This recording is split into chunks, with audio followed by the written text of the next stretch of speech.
You know, what are some of the things that would help you in staging a complex action scene, whether it's a race or a competition or a fight or whatever that action might be? I have kind of a diagram I worked out here. I was thinking of my character Tig as a little knight in armor fighting a little dragon character who's got a kind of a mace or a club with spikes on the end of it. And I figured out kind of a thumbnail idea of what I'd like to see, where the character, the dragon character, maybe has Tig up against the rock and he kicks him and the other character goes back and the character anticipates and takes a big swing that Tig leaps up in the air and the club misses his legs. And one of the things I always tell my students is lay out a floor plan of where this is taking place. So I'm just thinking, I kind of map out looking overhead. And if I kind of figure out a rough grid, and I'm looking down,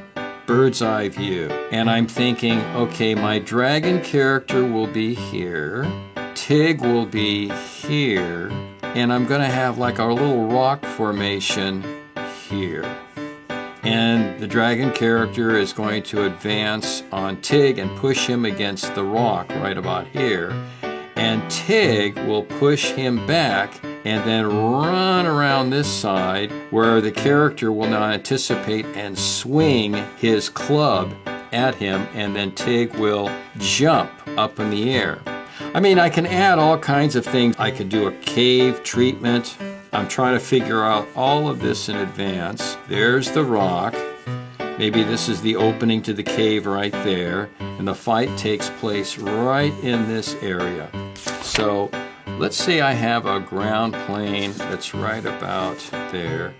I'm going to keep a vanishing point right here, and then another vanishing point over here. So I've got two vanishing points that help me figure out my perspective. And then my rock will be right about here. And if this is the inside of a cave, I'll do kind of a dome structure. Have some stalactites or stalagmites hanging. And then I'm going to do my first pose. Tig is pushed up against the wall. He's got his foot up against his opponent, which is the little dragon character. Little dragon character is right here. He's face to face. I'm just roughing something in. Tig has got his little sword that he's kind of blocking this guy's big club that's got the spikes in it. There's our little dragon character, just roughing something out real quick. I want to try to see part of Tig's face here. He's fighting off this guy. Now, as I'm trying to figure out the staging and the action, I want to make sure that I'm as clear as can be with what's happening here. I want to make sure that you can see his foot braced against the dragon's tummy in preparation for the kick that's going to happen. So I'm trying to stage that as clearly as possible. And then we'll see the kick. I want to trace in my ground plane, my rock, my perspective just a little bit, because I'm trying to be mindful of the foreshortening of my characters as per this perspective.